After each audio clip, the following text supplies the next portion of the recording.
Kinshasa na biso réalité ya banaki réalité ya banakino Mwamboka Martin Fayulu na plateforme na ye ya Lamuka bazali ko exiger ba enquête sérieuse et salema pona ko éclairer ba zone d'ombre sur incursion oyo et salema ki na Bukavu mikolo eleki esengeli ko ba peli susu ke ba réaction et ezali ko continuer ko koya se ko koya na arrivé ya président Félix Antoine Tshisekedi Tshilombo par rapport d'abord ya exploit oyo auti ko sala kuna na Glasgow na Angleterre pour na kozwa quand même gain de cause pour na ba forêt na biso pe ko bénéficier na quelque chose pour na mboka kasi mingi lisusu population congolaise ba réagir ki ndenge nini ba député nationaux ba kendaki koyamba président de la République misusu pour na bango ezalaki importante ba kende population oyo ba vota Félix Antoine Tshisekedi Tshilombo nde falaki ba kende do bango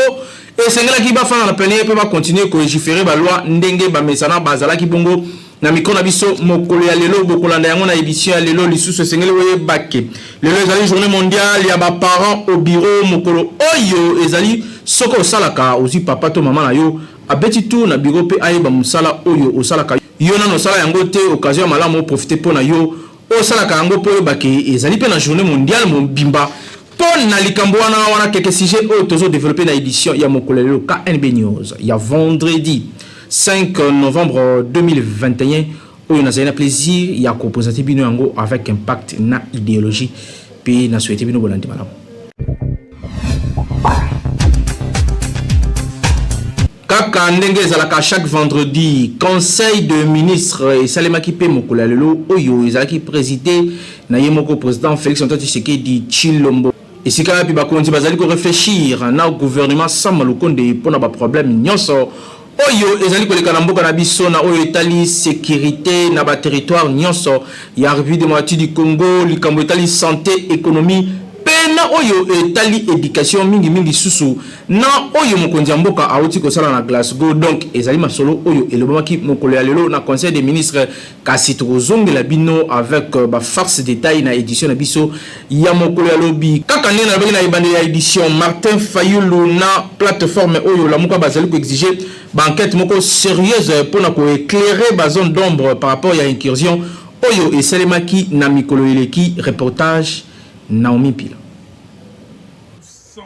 Aregisaki na ntaka oyo esalemaki mikolo eleki na Bukavu, Martin Fayulu Madidi, président a décidé à réagir na ntaka oyo esalemaki contre ville ya Bukavu oyo alertaki pays mobimba mercredi dernier. Coordonnateur ya coalition Lamuka a exigé banquette moko sérieuse pour na élucider ba circonstance et incursion yango ya ba rebelle na chef le ya province ya Sud Kivu. Attaque ya ville ya Bukavu mercredi 3 octobre par ba présumé rebelle et tika ki ba congolais nyonso na kokama komona que zone wana ezali hautement sécurisée a exigé que banquette sérieuse et formation pour na éclairer ba nombreuses zones d'ombre ndenge akomaki na compte Twitter na ye. Na même occasion a présenté ki ba condoléances na ba famille civile pe militaire ba oyo babungisaki ba proche na bango.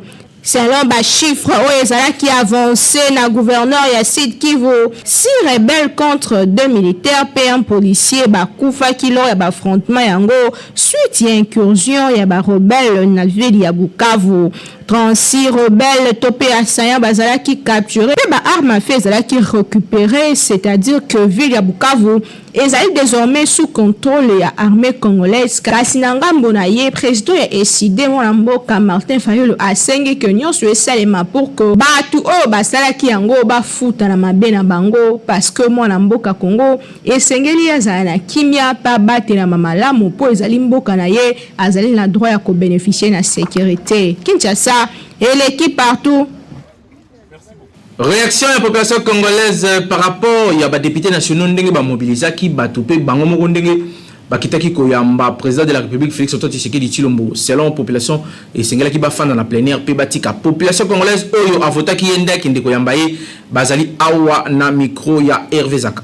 Bon, pour nga na mona ki zaki ba témoignaki bolingo oyo bazaki nango à l'endroit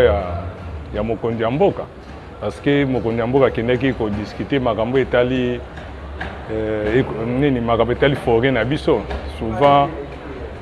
to bénéficier nango te mais cette fois-ci akendaki ko défendre intérêt na biso de la sorte que mindele ba pesa biso ba mbongo wana o ya ba taxe ya forêt wana ba brésilien bazwaka biso zwa te mais cette fois-ci a quand même akiki koloba à lobby to moni ke ba mindele bandimi ba polluer ba pays polluer bandimi kopesa biso mbongo pona na makambo elekaki yango na pona na gratitude wana na titre ya gratitude ba moni mokonzi akendaki akiki kolobela makambo pe makambo alongi yango c'est pour cela que bakendaki ko manifester amour wana nde omona bakendaki bango nyonso non makambo pe mokonzi ya mboka bimaki etalaki mpe mboka te makambo abimaki kokende ko discuter mpona makambo etali ke ti lelo tozwa mbongo wana te ça fait des années avec Kabila totikala kozwa mbongo wana te mbongo ya banini ya makambo etali ba forêt tout ça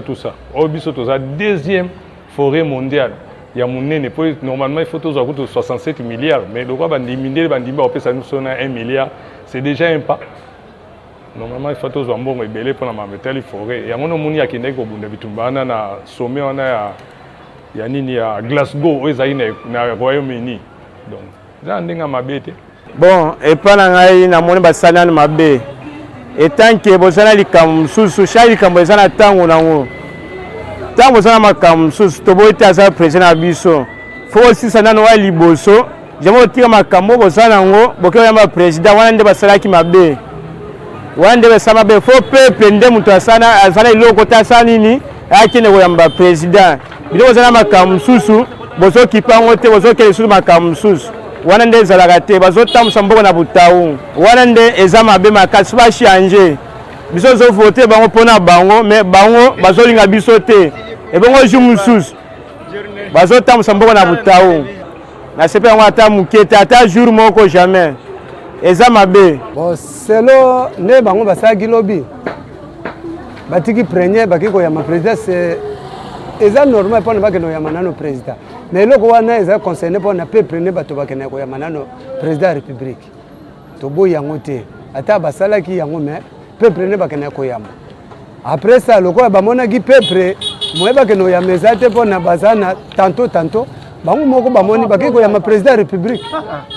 mais mabe oyo bango bazomona nga namoni mpe mabe mpe eza wana te bamoni kaka moye mpe bango basala premier eza te bakende koyama président ya république eza ça dépend selon ne basalelaki yango eza mpe ka bien eza choix ya bato choix na bango sene bamonaki mpona peuple bazokombattre président mais bango bamoni moso bafandi osimba te il faut bango moko bakende sur le terrain bon nasepelaki kaka mpona baza bato mpe lokola biso te baza mpe peuple liboso bakoma député wana baza mpe peuple tosala na choix wana baza mpe peuple so basali yango eza mabe te bafingi mpe motu te bakende koyama mokonzi na bango mpo toomona ebele bakomi selo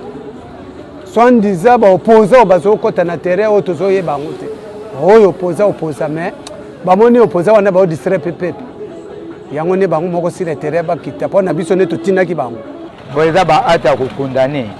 bo wana baza mpe badepute te yango oyo tolobaki élection ekozala mabe koleka parce que un député ayebi rôle na ye te papa. Un député c'est un élu du peuple et dans l'institution nini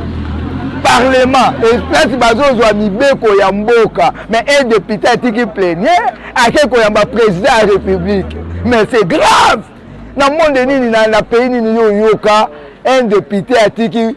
parlement ake koyamba président na yebi te ka epana biso bazaki ba président nommé par Kabila et lobi pe bakoza nommer na Tshisekedi yango bazofisa plaire po a reconduire bango na nomination parce que un élu ko ko ba buzo ba wana te baza ba député nommé et puis bazopesa bango $500 sur base de quoi bango bazu ba $500 pour ba kene na aéroport andili pona ko yamba président c'est honteux baza ba élu du peuple te mutu neti nga ba député na ba kozonga kate loba Félix a nommé bango ndenge élection na bango ekosalema a nommé bango ndenge Kabila nomaki bango parce que baza dini ya koza ba député te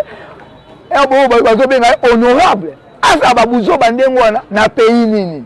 hein eza yango te kaka na Congo otololaka nyonso et puis bazongisi biso na jalelo c'est là Mobutu a coupé ça fait combien d'années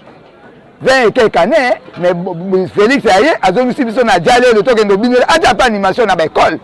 avant to baba ça saluer au drapeau to yembeli Tshisekedi to bineli Tshisekedi Mobutu azongi. Mais c'est regrettable, dans le 21e siècle, dans le Congo,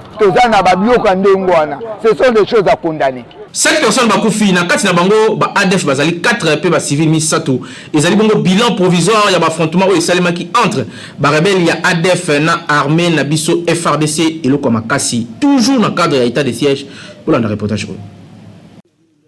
Les forces armées de la République démocratique du Congo, FARDC, va neutraliser 6 rebelles alliés démocratiques force ADF lors de l'offensive qui menée entre Rivière Maïa et Talia dans le territoire de Beni Nord Kivu depuis matinée à vendredi 5 novembre 2021. Capitaine Anthony Malouchaï, porte-parole militaire de l'opération Sokola 1 Grand Nord Kivu à Mimi Lisolo Oyo, dans la presse locale à travers note d'information Moko. Oyo et Tambouraki na presse Abaxi Susuki armée congolaise a récupéré 3 armes à feu. Il y a type AK-47P armes d'appui moko il y a type RPG-7. Ben FARDC na offensif moko contre ba terroristes depuis 5h du matin entre ba rivière Maïa et Talia. Bilan provisoire les alliés bongo boye. Armée républicaine a neutralisé 6 terroristes. ADF bar MTM Banzoto na bango pe et monani pe ezali récupérer les sous 3 armes. Ya ba marque AK-47 pe moko, ya ba marque RPG-7 ndenge atalisaki. Même source a déploré par ailleurs perte ya soldats moko ya ba forces armées de la République démocratique du Congo lors ya ba échange ya ba tir yango. Côté FARDC, soldats moko a couru sur le champ d'honneur pe mususu azali grièvement blessé. Unité médicale ya ba FARDC bazali déjà kosala musala pe ba évacuer ki corps ya vaillant soldat ou pe a blessé moko na hôpital général de référence ya Beni ndenge ya précisé ki capitaine Anthony Malouchaï. Et Sengeli ko rappeler que jeudi et l'équipe armée annonça qu'il lisusu que conquête moko et salema ki ezali oyo ya ko neutraliser lisusu 4 rebelles ya alliés de forces démocratiques ya ADF na Mantumbi toujours kaka na territoire ya Beni. Kaka na Beni batalis biso lisusu 3 personnes ba kufi na embuscade moko ya ba rebelle ADF na secteur ya Rwenzori na territoire ya Beni Nord Kivu yango esalemaki mokolo ya jeudi 4 octobre 2021 selon société civile ya secteur oyo tutu kotanga oyo apesaki information yango na presse 3 personnes yango babomi bango par surprise na ba assaillant oyo bayaki pona ko incendier 2 véhicules ya ba marque Fiso oyo witaki na Kasindi pona ville ya Butembo sur axe routier Beni Kasindi. Na Kalembo route Beni Kasindi ennemi attendaki embuscade moko na ba usager na bongo ayaki kotumba 2 véhicules na ba marchandises oyo zalaki na kati ba passager oyo bazalaki à bord ya ba véhicule yango bazali porté disparu ensuite akendaki ko exécuter des civils mobimba et sengeli ko ba ke bilan oyo ezali pe provisoire ndenge ya indikaki Ricardo Ropande président de la société civile ya Rwenzori. Chef ya localité Kilia Wili Malikidogo Yepe a confirmé l'existence de nouvelle attaque meurtrière yango mais a boyaki ko livrer bilan ya carnage yango oyo selon ye ezali œuvre ya ba ADF. Mokolo ya jeudi yango kaka na poko ba coup de balle et yokanaki pembeni ya commune ya Bulongo na même secteur oyo créaki kutu psychose ya makasi en plein état de siège.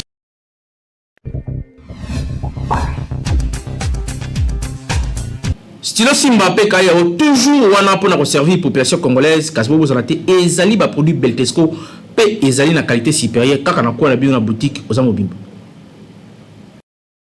Toujours na souci ya kosunga mboka pe kosunga population congolaise kaka ndenge boyebeli société oyo monene na République démocratique du Congo Beltesco toujours pembeni ya population na ko accompagner bango na nyonso lelo lisusu ayeli bino ba kaye yao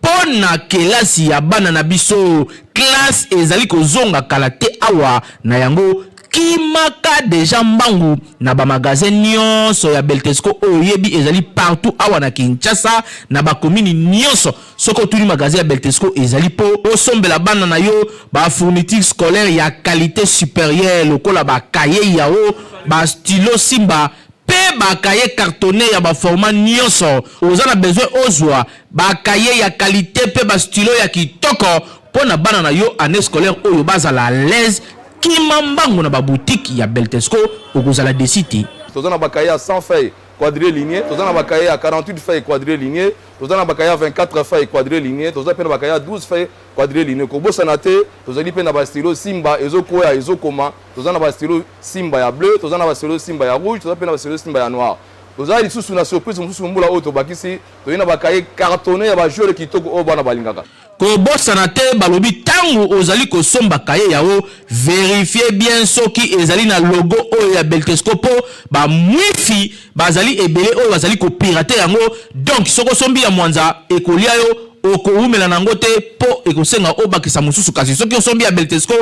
ozali mobimba ane mobimba bana bakotanga kitoko po bakaye na bango pe ba stylo na bango ezali ya qualité supérieure. Oto lobaki te tolobi Beltesco vraiment mosungi ya mboka. Kinshasa et l'équipe partout.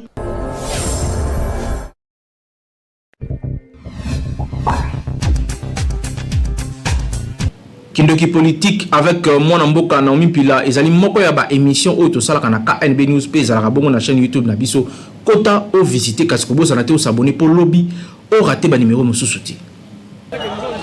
Le 5 novembre, il y a chaque année qui célèbre la journée mondiale topé annuel de parents au bureau. Calendrier à la journée mondiale et intègre parfois la journée moko ya kokamwisa. Journée à l'élo, ils allaient imaginer dans les réseaux sociaux professionnels.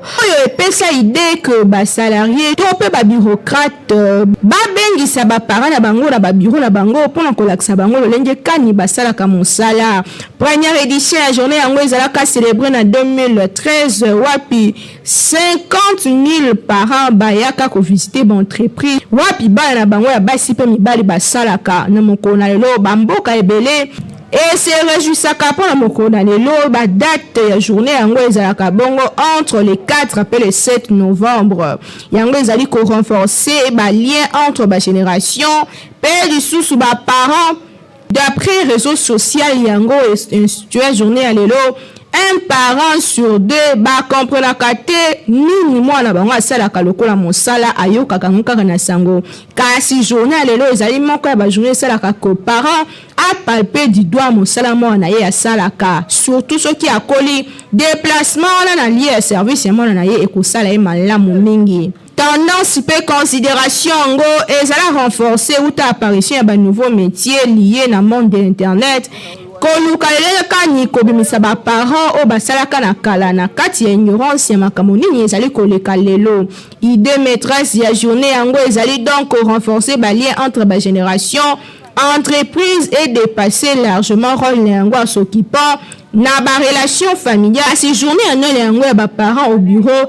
et ça peut permettre de renforcer la cohésion des équipes, d'organiser une journée festive entre les familles. Quand il y a une entreprise, nous avons une journée de scandale. Parce que nous avons un pays où ils allaient développer et ils allaient une journée où ils allaient payer. Surtout l'importance des occidentaux, les parents. Kasi esengeli koyeba ke ko inviter parents na bureau bisiko osalaka ezali certainement pas moins fatigant kasi ekopesa occasion na parents na yo azala fier na yo kasi na pays lokolo ya biso wapi to a chômage ezali moins élevé journée lelo okoki kobetisa ta parents na autour bobimbo ke quelque part obeteli ma solo ekosala bien makasi Kinshasa et l'équipe partout.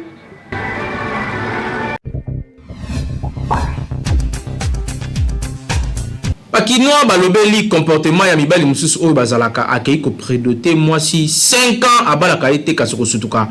akena ko bala mwasi mususu ba mama pe ba papa balobaki na micro ya Peggy Ilunga pe Merveille Mobende. Unité nationale à l'époque daki unité ya ba congolais tous à la bomoko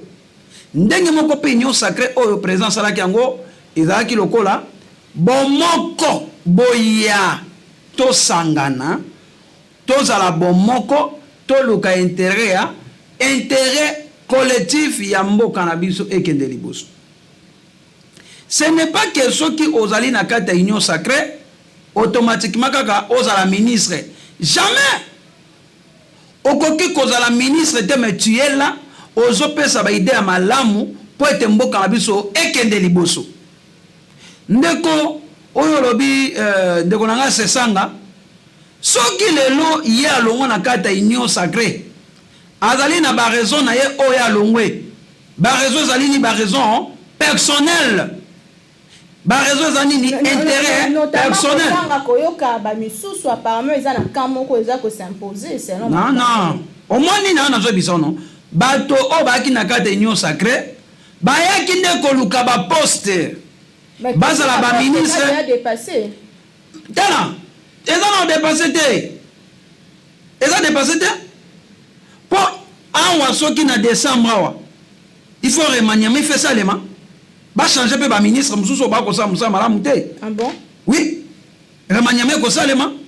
il faut pas changer ba ministre mususu. Wa na kata union sacrée bato ba mais le gouvernement de l'union sacrée bato ba se retrouver te ba kota ba ko changer bato ba zo respecter vision président de la République té oyo ba zo servi nation congolaise té ndenge lobi ndeko sesanga alongwe nezali intérêt na ye moko ayaki koluka na kata union sacrée lokola azui intérêt na te yangwana alongwe il parle des intérêts du peuple tozonge la yo oui azolo ba intérêt du peuple hein est-ce que akendaki koluka président de la République Fati Beton pour akutana na ebisa que non ngai en vol nazali membre union sacrée mais ata na ministre te metala o nazo senga ezali boye jamais est-ce que kendaki comme na chef du gouvernement sama lukonde po aibisa que non ngana membre ya union sacrée metala na ko senga eloko boye jamais alongwe po aibi que non ba intérêt na ye ezate pour président de la République azoluka intérêt collectif ya ba congolais nyonso bien sûr que alongwe po aki koluka ba intérêt na ye loko azomona ba intérêt na ye te président lobi d'abord la population congolaise loko ayoki mo ya intérêt population ndakimi tozongela yo monsieur Bruno Mimbenge union sacrée en turbulence avenir ni pour na union sacrée. Merci Madame Naomi. Omoni eloko moyibi depuis kala bakoko baloba et profitera te les bien mal acquis et profitera te. Lo oyo boye omoni ke bande ko na biso ya union dite sacrée parce que union wana eza union moko ya toko zama considération te parce que peuple et ba centre balingi monsieur Félix c'était du jamais vu en Afrique un président a prêté serment à quoi c'est là pour que non bakoko balingi mutu wana te. Le haut beaucoup monde a marqué que les Canadiens tiennent dit sacré. Tout le monde a aboué leader na biso ya la Muka à l'époque. Balobara que non, on est la deuxième grossesse c'est entre Monsieur Félix et Joseph Kabila. Et là comme Malonga et Kobima na te. Prévisa le lonini. Osomo na kuna batu bazolongwa ba misusu bakomi likolomo ko na kati likomo libanda. Cela veut dire que non batu wana vision oyo bande ko na biso bazolo ba vision Monsieur Félix. Tilo o soutenu bango vision de chef de l'État au union sacrée. So ba union sacrée zanini et ça vision chef de l'État. Donc makambo wana tout on azolanda ndeko anise ko ba kenon delice sanga ya ki pona ko luka intérêt moko personnel. Non intérêt personnel parce que na kati ya gouvernement o ya union sacrée Monsieur Delice sanga zaki na ministre il y a vice-ministre, il y a défense. Aux hommes, on a que ce qui pour l'intérêt intérêt Delice Sanga à comprendre que non, Monsieur Félix Azo Sala et l'autre mogoté pour le peuple congolais. Même récemment, Azaki na fief na Louisa na Kasai. Ouais, ici bande wa Kasai qui est boti kakobeta maboko diale le butumo parce que Monsieur Félix assoit Azo Sala et l'autre mogoté. Bande ko o bazan non avéré bazo mona makambo ndenge ko ndete Monsieur Félix azana mandabo memoko. Yango nous sommes à tout moment, M. Félix Azalelo, Azalobi Kuna, Azalakuna, au lieu de se mettre au travail, à travailler pour la Congomani, Tawanezate. Et si réellement il dépend de ce qui n'a pouvoir, maman Naomi, au lieu que mon a changement, parce qu'il dépend de ce promesse, que non, mon collaborateur, mon habitude n'a pouvoir, ma caméra changer. Parce que nous sommes au monde, au bande qu'on a dit, mais il n'a pas bango, au bon monde, vous avez pouvoir na binoté. Pouvoir à M. Félix, et ça va corba, Yokana, Yena Joseph Kabila, na Paul Kagame. C'est ça parce que cela montre que non, brebis égarées. N'est-ce pas la Bible que nous sommes en mutu abungisa abunga kinzela zongi na ndako. Bayambaka mwana na maboko. Vous parlez du même.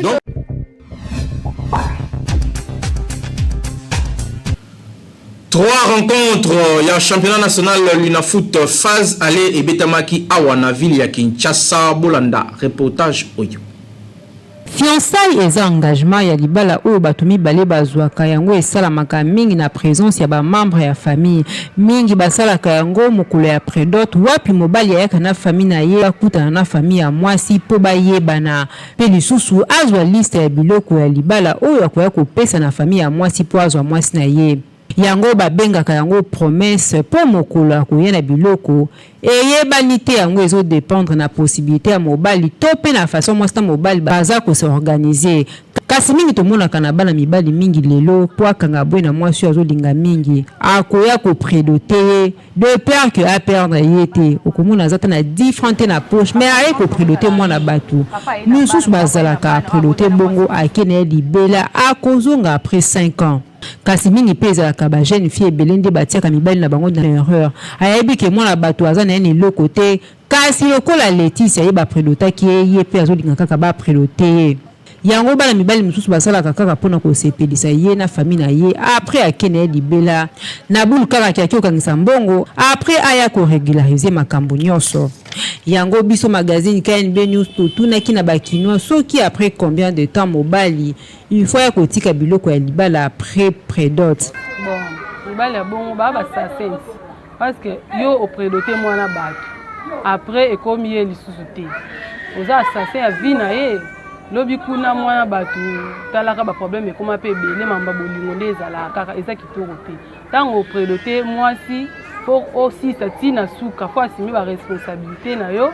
tina suka obali mwana bato bon pe na miso nzambe eza pe kitoko mais soki osali ki abandonner eza lisumu ata na miso nzambe osetela na oti po na ngai na ko loba boye ndembo ke komi na ngo passe boye po na kanga lupango mbala ko sala ta 2 ans 2 ans abongami simande ayo bala mwasi na ye ayo bima pa para sai peblote après mikolo ayabali mwasi na ye conseil na opesa mibala ndenga tuka batika bakokisa makambo nde nzambe abongisi lango po batia valeur pa bana na bango pourtant yo bote bana ebele mais opesi bana no valeur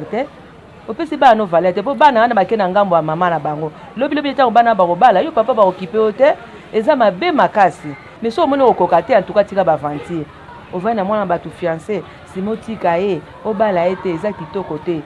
ozana masumu makasi na miso ya nzambe produit eza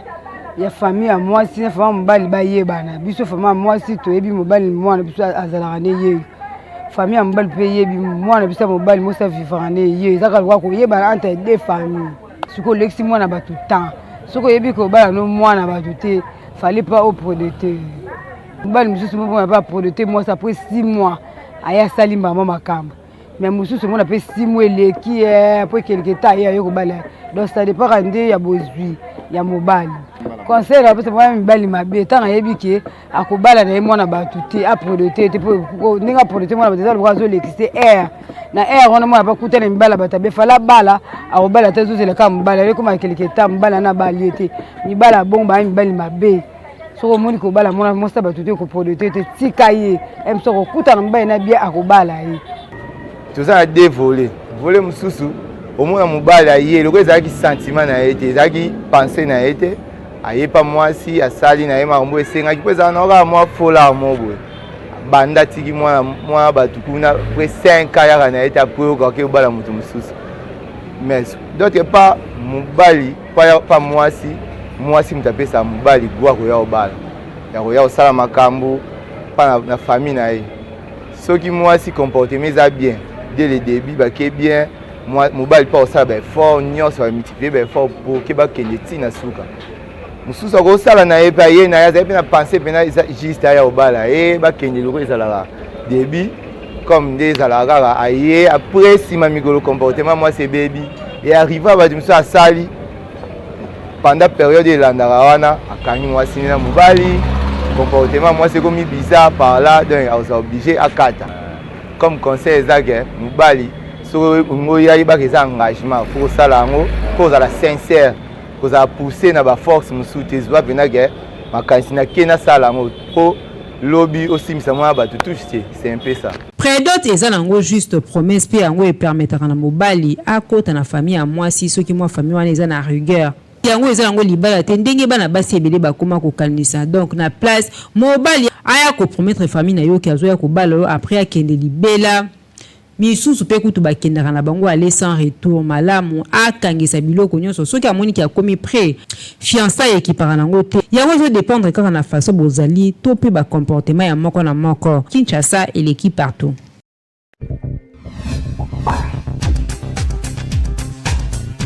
Trois rencontres, il y a championnat national l'UNAFOOT phase aller et Betamaki Awana ville ya Kinshasa Bolanda reportage Oyo. Trois rencontres, il y a championnat national, il y a football, l'UNAFOOT Ligue 1, 27e édition, phase aller et Betamaki Mokolo jeudi 4 novembre 2021 à Stade de Martin à Kinshasa. Na ouverture, il y a journée en gros, Asekou ya sport, yende à Sempozaki, devant formation, il y a l'étoile de Kivu, Djoulama, Pelo, Kadinde, Bazalaki, Babiteur, pour na baloko, na 34e minute, puis 65e minute, tandis que Makabi, Aïe, Kocha, Unique, Pezadongo, réalisation, il y a étoile, il y a Kivu. La deuxième explication, il y a journée. Association sportive, V-Club, il y a Abetakina Jeunesse sportive, il y a Kinshasa JSK, Peba se neutralisa qui na score, moko il y a un but partout. Temo Pele, nde a formula qui score pour na V-Club, P, zalaki bongo na 26e minute. Par contre, Itaka, nde a yaki pour na égalisation, il y a Jeunesse sportive de Kinshasa. Na match nul Oyo V-Club a joué provisoirement première place avec 14 points. P a sali bongo déjà 6 sorties. P côté à JSK a occupé au 7e place avec 9 points. P a bêti déjà 7 matchs. La troisième rencontre, Zagi Bongo Daring Club Motema Pembe 2e pays à s'imposer devant formation. Il y a Rangers na score, il y a 1-0. Unique réalisation Oyo Zalaki signé na joueur Raïm na 33e minute. Na succès Oyo 200 P a grimpé Bongo na 8e place avec 8 points. Na 6 sorties aussi à Betty déjà, tandis que Rangers Oyo a Tikali Sikoyo na 4e place avec 12 points. P 7 matchs aussi à Betty déjà. Kinshasa et l'équipe partout. Ko informer bino nde devant na biso KNB News rédaction ya ba warrior tozali toujours wana pona ko servir bino kaka ndenge bolinga rapport awa nde bozalaka mieux informé qu'hier awa topesa bino ba vraie information sur vérifiable et d'une manière très très professionnelle. Merci na Hervé Zaka Oazalaki na basima ya ba caméra oyo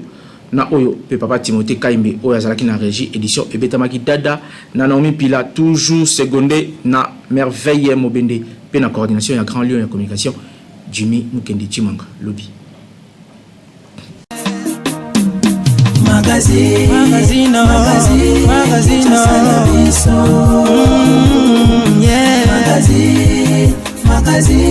Kinshasa na biso réalité ya banaki réalité ya banaki no